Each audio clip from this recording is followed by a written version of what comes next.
ವೀಕ್ಷಕರಿಗೆಲ್ಲ ಸ್ವಾಗತ. ಇವತ್ತು ಏನಪ್ಪಾ ಅಂದ್ರೆ ಖುಷಿಯ ವಿಚಾರ ಅಂತ ಹೈಡ್ರೋಪೋನಿಕ್ಸ್ ಅಂದ್ರೆ ಮಾಮೂಲಿ ನೋಡಬಹುದು ಪಾಲಿ ಹೌಸ್ ಅಲ್ಲಿ ಎತ್ತರವಾಗಿದೆ 7-8 ಅಡಿನಲ್ಲಿ ಗ್ರೀನರಿ ಒಳಗಡೆ ಬರ್ತಾ ಇದ್ದೀನಿ. ಇದಕ್ಕೆ ಹೈಡ್ರೋಪೋನಿಕ್ಸ್ ಅಂತ ಕರೀತಾರೆ. ಈ ಪದ್ಧತಿನಲ್ಲಿ ಕೃಷಿ ಮಾಡೋದನ್ನ ಅಂದ್ರೆ ಹೈಟೆಕ್ ಅಗ್ರಿಕಲ್ಚರ್, ತುಂಬಾ ಹೈಟೆಕ್ ಅಗ್ರಿಕಲ್ಚರ್ ಹೈಡ್ರೋಪೋನಿಕ್ಸ್ ಅಲ್ಲಿ ಕಡಿಮೆ ನೀರಿನ ಅಂದ್ರೆ 90% ನೀರಿನ ಉಳಿತಾಯ ಮಾಡ್ಕೊಂಡು ಮಾಡ್ತಕ್ಕಂಥದ್ದು ಕೃಷಿ. ಇದರಲ್ಲಿ ಸಾಯಿಲೆಸ್ ಕಲ್ಟಿವೇಶನ್ ಅಂತಾನು ಹೇಳ್ಬೋದು. ಈ ಸಾಯಿಲೆಸ್ ಕಲ್ಟಿವೇಶನ್ ಮತ್ತೆ ನೀವು ಗಮನಿಸುವ ಹಾಗೆ ಒಂದು ಚಿಕ್ಕ ಇಷ್ಟು ಉದ್ದ ಗಿಡಕ್ಕೆ ಒಂದು ಚಿಕ್ಕ ಬೇರೆ ಇರುತ್ತೆ ಪಾಟ್ ಅಲ್ಲಿ, ಅದರಲ್ಲಿ ಮಣ್ಣು ರಹಿತ ಕೃಷಿ ಅಂತಾನೆ ಹೇಳ್ಬೋದು. ಈ ಕೃಷಿ ನಮ್ಮ ಫಾರ್ಮರ್ಸ್ ಗೆ ಹೊಸ ಅನುಭವನೆ ತಂದ್ಕೊಡುತ್ತೆ. ಇದರ ಕೃಷಿ ವಿವರಗಳು ಇದಿರೋದು ನಮ್ಮ JKVK ಕ್ಯಾಂಪಸ್ ಬೆಂಗಳೂರಿನಲ್ಲಿ. ಮತ್ತಷ್ಟು ಮಾಹಿತಿಗಾಗಿ ಅಲ್ಲಿರ್ತಕ್ಕಂಥ ಸ್ಟಾಫ್ ನ ಅಂದ್ರೆ ಅಗ್ರಿಕಲ್ಚರ್ ಯೂನಿವರ್ಸಿಟಿನಲ್ಲಿ ಆಗಿದ್ದ ಸ್ಟೂಡೆಂಟ್ಸ್ ಆಗಿರ್ತಾರೆ, ಅವ್ರು ಎಕ್ಸ್ಪ್ಲೈನ್ ಮಾಡ್ತಾರೆ. ಮತ್ತಷ್ಟು ಮಾಹಿತಿಗಾಗಿ ಎಲ್ಲಾ ಮಾಹಿತಿಗಳನ್ನ ನೇರವಾಗಿ ಆ ಡಿಪಾರ್ಟ್ಮೆಂಟ್ ಗೆ ಬಂದಿವಿ. ಅವರಲ್ಲಿ ಇನ್ಚಾರ್ಜ್ ಆಗಿರ್ತಕ್ಕಂಥವ್ರನ್ನ ಮಾತಾಡ್ಸೋಣ. ಸರ್ ನಮಸ್ಕಾರ. ನಮಸ್ತೆ ಸರ್. ಸರ್ ಅದೇ ಇದ್ರ ಬಗ್ಗೆ ಎಕ್ಸ್ಪ್ಲೈನ್ ಮಾಡಿ ಸರ್, ಹಾಗೆ ನಿಮ್ಮ ಪರಿಚಯ ಮಾಡ್ಕೊಟ್ರೆ ಚೆನ್ನಾಗಿರುತ್ತೆ. ಸರ್ ನನ್ನ ಹೆಸರು ಅರ್ಜುನ್ ಅಂತ, JKVK ಅಲ್ಲಿ ಸೀಡ್ ಸೈನ್ಸ್ ಡಿಪಾರ್ಟ್ಮೆಂಟ್ ಅಲ್ಲಿ MSc ಮಾಡ್ತೀನಿ, ಫೈನಲ್ ಇಯರ್. ಸರ್ ಇದು ಕಂಪ್ಲೀಟ್ ಈ ಯೂನಿಟ್ ಅಲ್ಲಿ ನಾವು ಸಾಯಿಲೆಸ್ ಅಗ್ರಿಕಲ್ಚರ್ ಅಂತ ಕಾನ್ಸೆಪ್ಟ್ ಅಲ್ಲಿ ಇದ್ ಮಾಡ್ತಿರೋದು. ಇದರಲ್ಲಿ ನಾವು ಯಾವುದೇ ಮೆಥಡ್ ಅಲ್ಲೂ ನಾವು ಸಾಯಿಲ್ ಅನ್ನೋದು ಯೂಸ್ ಮಾಡ್ತಿಲ್ಲ. ಇದು 1 by 1 ಮೆಥಡ್ ಎಕ್ಸ್ಪ್ಲೈನ್ ಮಾಡ್ಬಿಡ್ಲ ಸರ್? ಸರ್ ಹಾಗೇನೆ ಮಾಡಿ ಸರ್. ಟ್ರಂಚ್ ಮೆಥಡ್ ಅಂತ, ಇದರಲ್ಲಿ ನಾವು ವರ್ಮಿ ಕಾಂಪೋಸ್ಟ್ 50% ಕೊಕೋಫಿಟ್ 50% ಮತ್ತೆ ಸ್ಯಾಂಡ್ 50% ಯೂಸ್ ಮಾಡಿರ್ತೀವಿ. ಇದು ಮಿಕ್ಸ್ ಮಾಡಿ ಟ್ರಂಚ್ ಮೆಥಡ್ ಅಲ್ಲಿ ಇದ್ ಮಾಡ್ಕೊಂಡು ನಾವು ಶುಂಠಿ ಮತ್ತೆ ಇದು ಟರ್ಮರಿಕ್ ಅಂದ್ರೆ ಇದು ಅರಿಶಿನ ಇವೆಲ್ಲ ಬೆಳೆಯಕ್ಕೆ ಯೂಸ್ ಮಾಡ್ತಿದೀವಿ. ಮತ್ತೆ ನಾವು ಯಾವುದೇ ತರಹದ ಇದು ಗ್ರೀನ್ ಲೀಫಿ ವೆಜಿಟೇಬಲ್ ಅಂದ್ರೆ ಸೊಪ್ಪಿಂದ ಇದು ಯಾವ್ದೇ ಆದ್ರೂ ಬೆಳಿಬಹುದು. ಮತ್ತೆ ಇದರಲ್ಲಿ ನಮ್ಗೆ ನ್ಯೂಟ್ರಿಯೆಂಟ್ಸ್ ಡೈರೆಕ್ಟ್ ಪ್ಲಾಂಟಿಗೆ ಬರ್ತಿರುತ್ತೆ. ಮಾಯಿಶ್ಚರ್ ಎಷ್ಟು ಬೇಕೋ ಅಷ್ಟೇ ಹಿಡಿದಿರುತ್ತೆ ಅದು. ಅದರಿಂದ ಇದರಲ್ಲಿ ಕೊಳಿಯುವಂತದ್ದು ಏನೂ ಆಗಲ್ಲ. ಇದು ಶುಂಠಿ ಇವೆಲ್ಲ ಗಡ್ಡೆ ಕೊಳಿಯೋದು ಸರ್. ಇಳುವರಿನಲ್ಲಿ ಈಗ ನಾವು ಮಣ್ಣಿನಲ್ಲಿ ಬೆಳಿತೀವಲ್ಲ, ಅದಕ್ಕೆ ಇಳುವರಿನಲ್ಲಿ ಏನಾದ್ರು ಇಳುವರಿ ಇವಾಗ ನೀವು ಶುಂಠಿಗೆ 1 ಲೈನ್ ಹಾಕ್ತೀರಾ, ಬಟ್ ಇದ್ರಲ್ಲಾದ್ರೆ ನಾವು 3 ಲೈನ್ ಇಲ್ಲ 4 ಲೈನ್ ವರೆಗೂ ಎಕ್ಸ್ಟೆಂಡ್ ಮಾಡ್ಕೋಬಹುದು. ಎಕ್ಸ್ಟೆಂಡ್ ಮಾಡ್ಕೊಂಡು 4 ಲೈನ್ ಅನ್ನು ಬೆಳಿಬಹುದು. ಒಂದೇ ಇದ್ರಲ್ಲಿ ಒಂದೇ ಸಾಲಲ್ಲಿ 4 ಲೈನ್ ಬೆಳಿಬಹುದು. ಸರಿ ಸರ್, ಇದು ತೊಟ್ಟಿ ಪದ್ಧತಿ ಅಂತ ಆಯ್ತು, ಥ್ರೋಟ್ ಮೆಥಡ್ ಅಂತ. ನೆಕ್ಸ್ಟ್ ಸರ್, ಈಗ ಇದು ಏನು ಬೇರೆ ಗಿಡ, ಇದು ಯಾವ ರೀತಿ ಸಿಸ್ಟಮ್ ಸರ್? ಸರ್ ಇದು ಬೆಳೆ ಏನ್ ಸರ್, ಇದು ಹೆಸರು ಇದು? ಸರ್ ಇದು ಬಟರ್ರೆಡ್ ವೆರೈಟಿ ಅಂತ ಲೆಟ್ಯೂಸ್ದು. ಇದು ನಮ್ಗೆ ಮೇಜರ್ ಆಗಿ ಸಲಾಡ್ಸ್, ಬರ್ಗರ್ಗೆ ಇದಕ್ಕೆ ಹೋಗುತ್ತೆ. ಮತ್ತೆ ಇದು ಆ ಕಡೆ ಇರೋದು ಸರ್, ಅದು ಲೆಟ್ಯೂಸ್ ಬೇರೆ ವೆರೈಟಿ ಸರ್ ಅಷ್ಟೇ. ಮತ್ತ ಇದರಲ್ಲಿ ನಮ್ಗೆ ಅಂದ್ರೆ ಸರ್ ಇದ್ರಲ್ಲೆಲ್ಲ ತುಂಬಾ ಚಿಕ್ಕದಿದೆ, ಇಷ್ಟೇ ಸಾಕು ಸರ್ ರೂಟ್ ಎಲ್ಲ ಡೆವಲಪ್ ಆಗೋದಕ್ಕೆ. ಇದರಲ್ಲಿ ರೂಟ್ಸ್ ಈಗ ಒಂದ್ ತಗದ್ ತೋರಿಸ್ತೀನಿ ನಿಮ್ಗೆ. ಇಷ್ಟು ರೂಟ್ಸ್ ಬೆಳೆದಿರುತ್ತೆ ಅಷ್ಟೇ. ಅಷ್ಟೇ ಸರ್. ಇದು ಲೈಫ್ ಡ್ಯೂರೇಷನ್ ಸರ್, ಈಗ ಫೈನಲ್ ಇದು ಟ್ರಾನ್ಸ್ಪ್ಲಾಂಟ್ ಆದ್ಮೇಲೆ 45 ದಿನ ಅಣ್ಣ. ಈಗ ಇದು ಟ್ರಾನ್ಸ್ಪ್ಲಾಂಟ್ ಮಾಡಿ ಎಷ್ಟು ದಿನ ಆಗಿದೆ ಸರ್? ಯಾಕಂದ್ರೆ ತುಂಬಾ ಬೆಳೆದಿದೆ ಅನ್ಸುತ್ತೆ. ಇದು ಅಂದ್ರೆ ಈಗ ನಮ್ದೊಂದು 48 ಡೇಸ್ ಆಗಿದೆ. ಅದು ಹಾರ್ವೆಸ್ಟ್ ಮಾಡೋದಕ್ಕಿಂತ ಆಕ್ಚುಲಿ ನಾವ್ ಅಂದ್ರೆ ಡೆಮೋಗೆ ಫಾರ್ಮರ್ಸ್ ತೋರ್ಸೋದಕ್ಕೆ ಅಂತ ಹಂಗೆ ಇಟ್ಟಿದೀವಿ. ಮತ್ತೆ ಇದರಲ್ಲಿ ಹೆಂಗ್ ಇದು ಟೆಕ್ನಾಲಜಿ ಹೆಂಗಿದಾಗುತ್ತೆ ಅಂದ್ರೆ, ಹೊರಗಡೆ ನ್ಯೂಟ್ರಿಯೆಂಟ್ ಟ್ಯಾಂಕ್ ಇರುತ್ತೆ. ನ್ಯೂಟ್ರಿಯೆಂಟ್ಸ್ ಅಲ್ಲಿ ಮಿಕ್ಸ್ ಮಾಡಿ ECPH ಮೈಂಟೈನ್ ಮಾಡಿ ನಾವು ವಾಟರ್ ಇದು ಮೇಲೆ ಇದು ಫ್ರೇಮ್ ಗೆ ಪಂಪ್ ಮಾಡಿರ್ತೀವಿ. ಮೇಲೆ ಫ್ರೇಮ್ ಅಲ್ಲಿ ವಾಟರ್ ಈ ರೇಂಜ್ ಅಂದ್ರೆ ಒಂದ್ ಅರ್ಧಕ್ಕೆ ಬರೋ ಅಷ್ಟರಲ್ಲಿ ವಾಟರ್ ಈ ಪೈಪ್ ಔಟ್ಲೆಟ್ ಪೈಪ್ ಇದೆಲ್ಲ ಅರ್ಧಕ್ಕೆ ಬಂದ್ಮೇಲೆ ಔಟ್ಲೆಟ್ ಪೈಪ್ ಇಂದ ನೆಕ್ಸ್ಟ್ ಫ್ರೇಮ್ ಬರುತ್ತೆ. ನೆಕ್ಸ್ಟ್ ಫ್ರೇಮ್ ಅಲ್ಲಿ ಲಾಸ್ಟ್ ವರೆಗೂ ವಾಟರ್ ಫಿಲ್ ಆಗುತ್ತೆ. ಲಾಸ್ಟ್ ಇಂದ ಮತ್ತೆ ಕೆಳಗಡೆ ಇದು ನೆಕ್ಸ್ಟ್ ಫ್ರೇಮ್ ಬರುತ್ತೆ. ಲಾಸ್ಟ್ ಫ್ರೇಮ್ ಅಲ್ಲಿ ಎಕ್ಸಸ್ ಆಗಿರೋ ವಾಟರ್ ಅಲ್ಲಿ ಔಟ್ಲೆಟ್ ಪೈಪ್ ಕಾಣಿಸ್ತಿದೆ ಅಲ್ಲ ನಿಮ್ಗೆ, ಆ ಔಟ್ಲೆಟ್ ಪೈಪ್ ಇಂದ ಹೊರಗೆ ಹೋಗಿ ಮತ್ತೆ ನಮ್ಗೆ ಟ್ಯಾಂಕ್ ಅಲ್ಲಿ ಕಲೆಕ್ಟ್ ಆಗುತ್ತೆ. ಮತ್ತೆ ವಾಟರ್ ಇದು ಅದೇ ಇದಾಗುತ್ತೆ. ನಾರ್ಮಲ್ ನಾವು ಮಣ್ಣೆಲ್ಲ ಬೆಳೆಯೋ ಇದಕ್ಕೆ ಕ್ರಾಪ್ ಗಿಂತ 90% ವಾಟರ್ ಸೇವ್ ಮಾಡಬಹುದು. 90% ವಾಟರ್ ಸೇವ್ ಮಾಡಬಹುದು. ಸರಿ ಸರ್, ಈಗ ನಾವು ಹೈಡ್ರೋಪೋನಿಕ್ ಸಿಸ್ಟಮ್ ಅಲ್ಲಿ ಎಕ್ಸಾಟಿಕ್ ಲೀವ್ಸ್ ಬಗ್ಗೆ ವಿಚಾರಿಸೋದ್ವಿ. ಈಗ ಸರ್ ಕೆಲವರು ಈ ತರ ಮಾಡ್ತಾರೆ, ಹಸುಗಳಿಗೆ ಇದ್ರ ಬಗ್ಗೆ ಮೇವು ತಯಾರಿಸ್ಕೊಳ್ಳೋದಕ್ಕೂ ಅದು ಮೇವು ತಯಾರಿಸೋದಕ್ಕೆ ಇಲ್ಲಿದೆ ಒಂದು ಮೆಥಡ್. ಈ ಮೆಥಡ್ ಅಲ್ಲಿ ಆಗುತ್ತೆ ಸರ್ ಹಸುಗಳಿಗೆ ಮೇವು ಬೆಳ್ಕೊಳ್ಳೋದಕ್ಕೆ? ಈ ಮೆಥಡ್ ಅಲ್ಲಿ ನಾವು ಸ್ಟಾರ್ಟಿಂಗ್ ಅಲ್ಲಿ ನರ್ಸರಿಯಿಂದ ತಂದಿರ್ತೀವಲ್ಲ, 15 ದಿನ ಬೆಳೆದಿರೋ ಗಿಡನ ತಂದಿರ್ತೀವಿ ಅಂದ್ರೆ ಸೀಡ್ಲಿಂಗ್. ಆ 15 ದಿನ ಬೆಳೆದಿರೋದನ್ನ ತಗೊಬಂದು ಈ ಬ್ಯಾಸ್ಕೆಟ್ ಗೆ ಹಾಕ್ತಿವಿ. ಕೊಕೋಫಿಟ್ ಇರತ್ತಲ್ಲ ಅದರಲ್ಲಿ ಸಮೇತ ಹಾಕಿರ್ತೀವಿ, ಬ್ಯಾಸ್ಕೆಟ್ ಗೆ ಹಾಕಿರ್ತೀವಿ. ಮತ್ತೆ ನಾವು ಇದಕ್ಕೆ ಏನು ವರ್ಮಿ ಕಾಂಪೋಸ್ಟ್ ಹಾಕ್ಬೇಕು, ಇದು ಕೊಕೋಫಿಟ್ ಹಾಕ್ಬೇಕು ಏನೇ ಇರಲ್ಲ. ಅದು 15 ದಿನ ಆದ್ಮೇಲೆ ತಗೊಬಂದು ಡೈರೆಕ್ಟ್ ಟ್ರಾನ್ಸ್ಪ್ಲಾಂಟ್ ಮಾಡಿರ್ತೀವಿ. ಸೀಡ್ ಹಾಕಕ್ ಆಗಲ್ಲ ಈ ಮೆಥಡ್ ಅಲ್ಲಿ. ಸರ್ ಈಗ ನಮ್ಗೆ ನೀವು ಇಲ್ಲಿ ನಮ್ಗೆ ತೋರ್ಸೋದಕ್ಕೆ ಪ್ರಾತ್ಯಕ್ಷಿಕತೆಗೆ ಪಾಲಿ ಹೌಸ್ ಒಳಗಡೆ ಮಾಡಿದೀರಾ.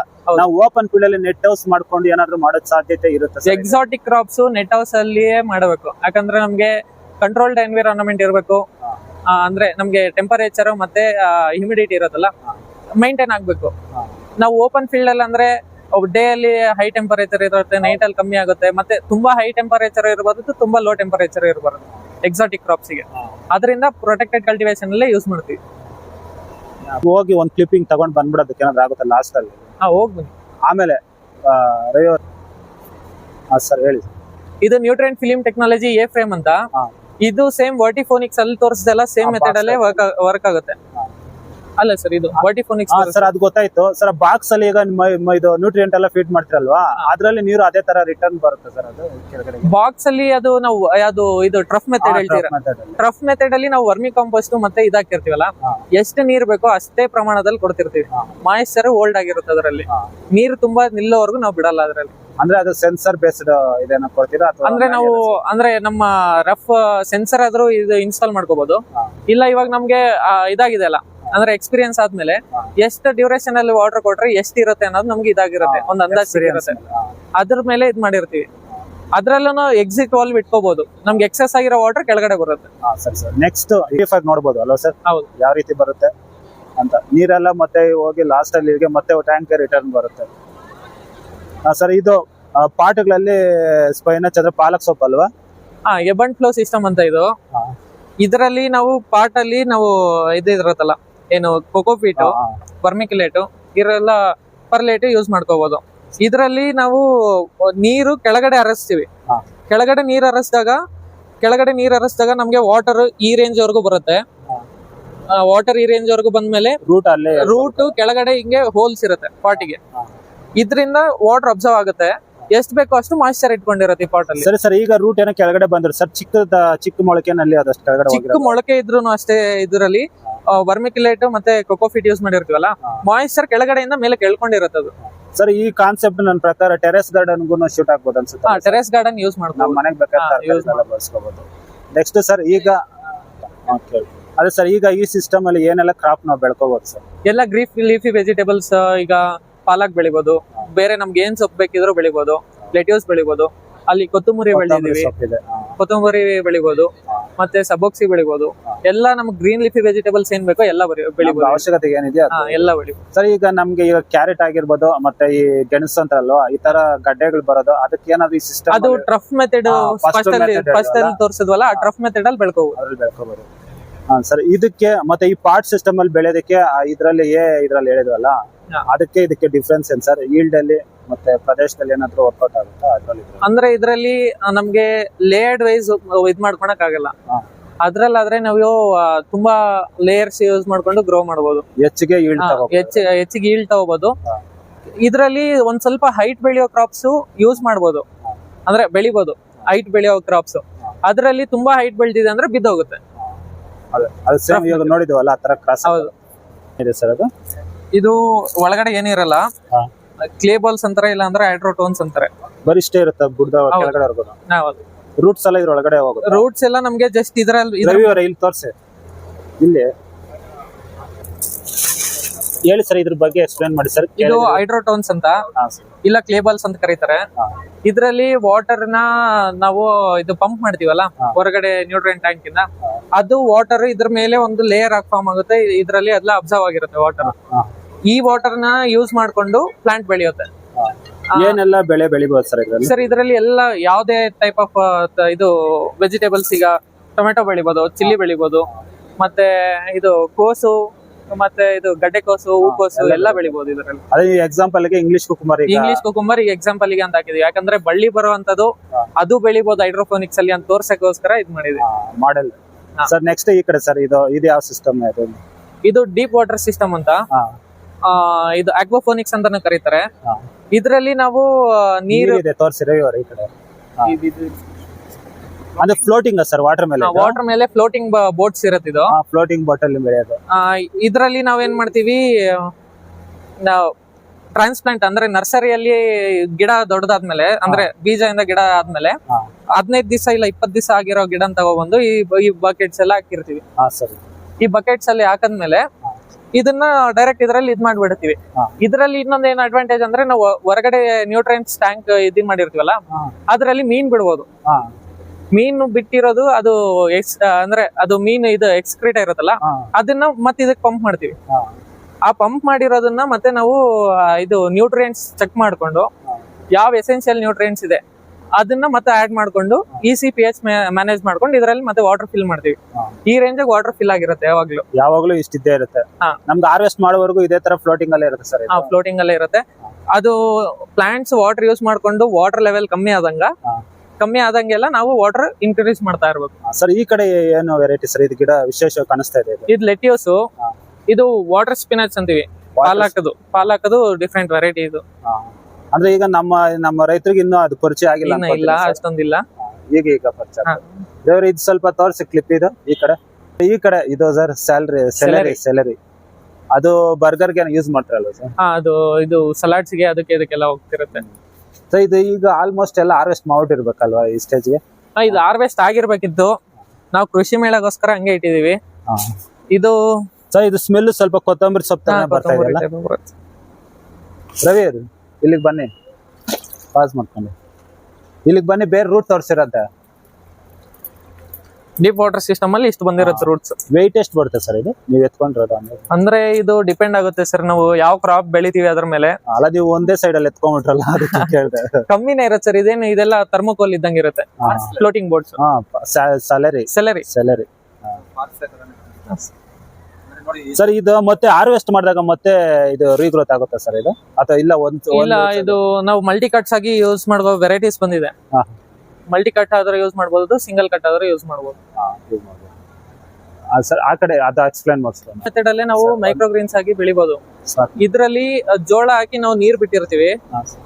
ಇದರಲ್ಲಿ ನಮ್ಗೆ ಮೊಳಕೆ ಬಂದು ಒಂದ್ ಸ್ವಲ್ಪ ಹೈಟ್ ಆದ್ಮೇಲೆ, ಅಂದ್ರೆ ಮೊಳಕೆ ಆದ್ಮೇಲೆ ಒಂದು 2 ಲೀಫ್ ಸ್ಟೇಜ್ ಬಂದಾಗ ನಮ್ಗೆ ಇದರಲ್ಲಿ ನ್ಯೂಟ್ರಿಯೆಂಟ್ಸ್ ಜಾಸ್ತಿ ಇರುತ್ತೆ. ಏನು ಇದಕ್ಕೇನು ಬೆಳೆದಿರೋ ಜೋಳಕ್ಕಿಂತ ಇದರಲ್ಲೇ ನ್ಯೂಟ್ರಿಯೆಂಟ್ಸ್ ಮತ್ತೆ ಇದು ಜಾಸ್ತಿ ಇರುತ್ತೆ. ಅದರಿಂದ ಇದು ಕೊಟ್ಟಾಗ ನಮ್ಗೆ ಮಿಲ್ಕ್ ಪ್ರೊಡಕ್ಷನ್ ಜಾಸ್ತಿ ಆಗುತ್ತೆ. ಅಂದ್ರೆ ಇದರಲ್ಲಿ ನ್ಯೂಟ್ರಿಯೆಂಟ್ ಜಾಸ್ತಿ ಇರೋದ್ರಿಂದ ಹಸುಗೆ ಗ್ರೋತ್ ಚೆನ್ನಾಗಿರುತ್ತೆ, ಹಾಲ್ ಪ್ರೊಡಕ್ಷನ್ ಚೆನ್ನಾಗಿರುತ್ತೆ. ಹಾಲ್ ಪ್ರೊಡಕ್ಷನ್ ಜಾಸ್ತಿ ಆಗುತ್ತೆ ಇದು ಕೊಟ್ಟಾಗ. ಮತ್ತೆ ಹಸುಗಳು ಏನು ಒಂಚೂರು ವೇಸ್ಟ್ ಇಲ್ದಿರ ತಿಂತಾವ ಇದನ್ನ. ಸರ್ ಈಗ ಕೆಳಗೆ ರೂಟ್ಸ್ ಬಂದಿರುತ್ತಲ್ಲ, ರೂಟ್ಸ್ ನೆಲ್ಲ ತಿನ್ನುತ್ತಲ್ವಾ? ರೂಟ್ ಸಮೇತ ಕಿತ್ಬಿಟ್ಟು ಕಂಪ್ಲೀಟ್ ಇನ್ನೊಂದ್ ಸ್ವಲ್ಪ ಹೈಟ್ ಆಗ್ಬೇಕು. ಆದ್ಮೇಲೆ ಇದು ಕಂಪ್ಲೀಟ್ ರೂಟ್ ಸಮೇತ ಕಿತ್ತು ಹಸುಗಳಿಗೆ ಹಾಕ್ತಿವಿ. ಒಳ್ಳೆ ನ್ಯೂಟ್ರಿಷನ್ ಫುಡ್ ಅಲ್ವಾ ಸರ್? ಸರ್ ಇದ್ರಲ್ಲಿ ವೇಸ್ಟ್ ಇರುತ್ತೆ. ಇದರಲ್ಲಿ ಈ ಸಿಸ್ಟಮ್ ಅಲ್ಲಿ ಇನ್ನು ಏನೇನು ಮೇವು ಬೆಳ್ಕೋಬಹುದು ಸರ್? ಈಗ ಸದ್ಯಕ್ಕೆ ಮೆಕ್ಕೆಜೋಳ ಇದೆ, ಮತ್ತೆ ನಾವು ಗೋಧಿದ್ ಹಾಕ್ತಿರ್ತೀವಿ. ಗೋಧಿ ಆಗ್ಬೋದು. ಮತ್ತೆ ನಾವು ಯಾವ್ದೇ ಮೊಳಕೆ ಬರೋದು ಏನಾದ್ರೂ ಆಗ್ಬೋದು. ನಾವ್ ಹಸುಗೆ ಏನ್ ಹಾಕ್ತಿವಿ, ದ್ವಿದಳ ಧಾನ್ಯಗಳು ಅಂತಾರಲ್ವಾ, ಎಲ್ಲ.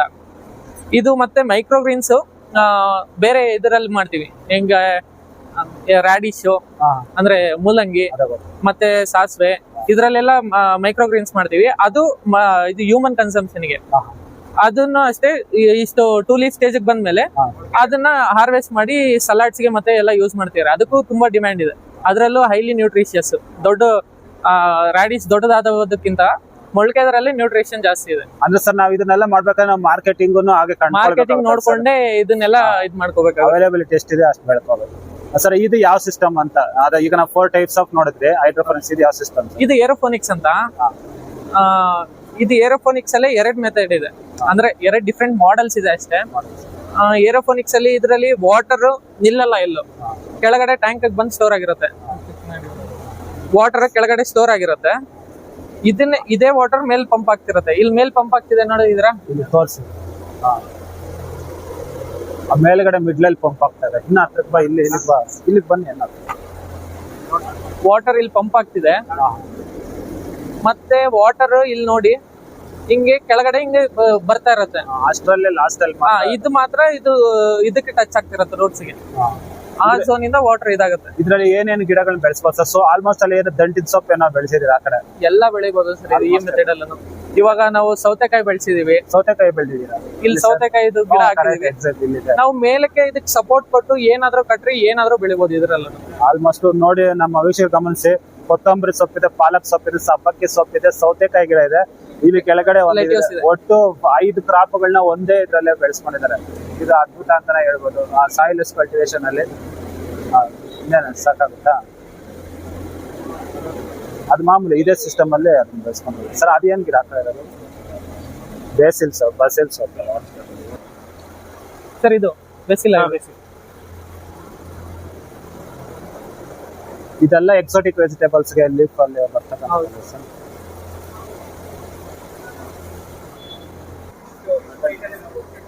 ಇಷ್ಟೆಲ್ಲ ಒಂದು ವಿಧವಾದಂತ ಒಂದು ಲೀಫಿ ವೆಜಿಟೇಬಲ್ಸ್ ನೀವು ಇದರಲ್ಲಿ ಗ್ರೋ ಮಾಡ್ತೀರಾ ಈ ಮೆಥಡ್ ಅಲ್ಲಿ, ಅಂದ್ರೆ ಸಾಯಿಲ್ಲೆಸ್ ಮೆಥಡ್ ಅಲ್ಲಿ. ಸೊ ಈಗ ನಾರ್ಮಲ್ ಆಗಿ ಸಾಯಿಲ್ ಅಲ್ಲಿ ನಾವು ಮಾಡ್ಬೇಕಾದ್ರೆ ತುಂಬಾ ರೀತಿಯಾದ ಡಿಸೀಸಸ್ ಇಂಥದೆಲ್ಲ ಬರ್ತದೆ.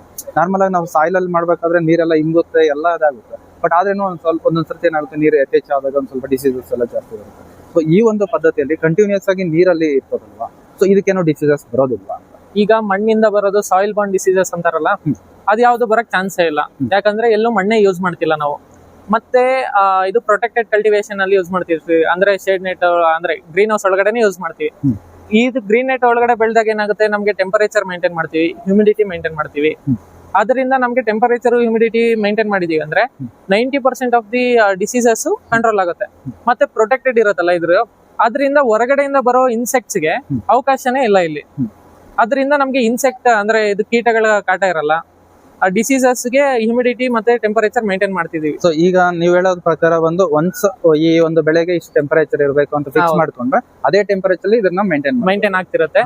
ಮತ್ತೆ ಇನ್ ಕೇಸ್ ಏನಾದ್ರೂ ಇದಾಗಿ ಡಿಸೀಸ್ ಬಂತು ಅಂದ್ರೂ ನಾವು ಬೆಳಿತಿರೋದು ಎಲ್ಲ green leafy vegetables, direct consumption ಹೋಗುತ್ತೆ. ಅದರಿಂದ ನಾವು ಕೆಮಿಕಲ್ ಸ್ಪ್ರೇಗ್ ಹೋಗಲ್ಲ. ನೀಮ್ ಆಯಿಲ್ ಈ ತರದ ಆರ್ಗ್ಯಾನಿಕ್ ಮ್ಯಾನೇಜ್ಮೆಂಟ್ಸ್ ಅಲ್ಲೇ ಕಂಟ್ರೋಲ್ ಮಾಡ್ಕೋತೀವಿ. ಆರ್ಗ್ಯಾನಿಕ್ ಮೆಥಡ್ ಅಲ್ಲಿ ಆರ್ಗ್ಯಾನಿಕ್ ಕಂಟ್ರೋಲ್. ಓಕೆ ಸರ್, ಇದೊಂದು ಡೌಟ್ ಇತ್ತು ತುಂಬಾನೇ, ಅದಕ್ಕೆ ಯಾಕಂದ್ರೆ ಯಾವಾಗೂ ನೀರಲ್ಲೇ ಇರೋದಕ್ಕೆ ಡಿಸೀಸ್ ಬರಲ್ವಾ ಅಂತ. ಇಲ್ಲ, ಬರುತ್ತೆ, ಅದನ್ನ ಕಂಟ್ರೋಲ್ ಮಾಡ್ಕೋತೀವಿ. ಮತ್ತೆ pH EC ಮೈಂಟೈನ್ ಮಾಡ್ತಿರ್ತೀವಲ್ಲ, ಅದರಿಂದ ನಮ್ಗೆ ಗಿಡಗಳದ್ದು ನ್ಯೂಟ್ರಿಯೆಂಟ್ ಡಿಫಿಷಿಯನ್ಸಿ ಇದ್ರೆ ನೀಟಾಗಿ ಎಲ್ಲ ಗೊತ್ತಾಗ್ತಿರತ್ತೆ. ಅಂದ್ರೆ ನ್ಯೂಟ್ರಿಯೆಂಟ್ಸ್ ನಾವು ರೆಗ್ಯುಲರ್ ಆಗಿ ಚೆಕ್ ಮಾಡ್ತಿರ್ತೀವಿ.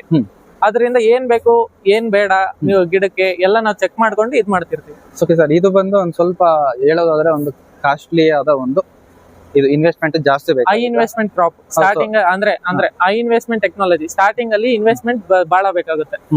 ಮತ್ತೆ ನಾವು ಇಯರ್ ಅಂದ್ರೆ ಲಾಂಗ್ ಟರ್ಮ್ ಅಲ್ಲಿ ನೋಡಿದಾಗ ನಮ್ಗೆ ಕಾಸ್ಟ್ ಒಂದೇ ಟೈಮ್ ಇನ್ವೆಸ್ಟ್ ಆಗಿರುತ್ತೆ. ಬಟ್ ಪ್ರೊಡಕ್ಷನ್ ಎವ್ರಿ ಇಯರ್ ತಗೊಂತಾ ಇದ್ರೆ ನಮ್ಗೆ ಅಷ್ಟೊಂದು ಇದಾಗಲ್ಲ, ಬರ್ಡನ್ ಆಗಲ್ಲ.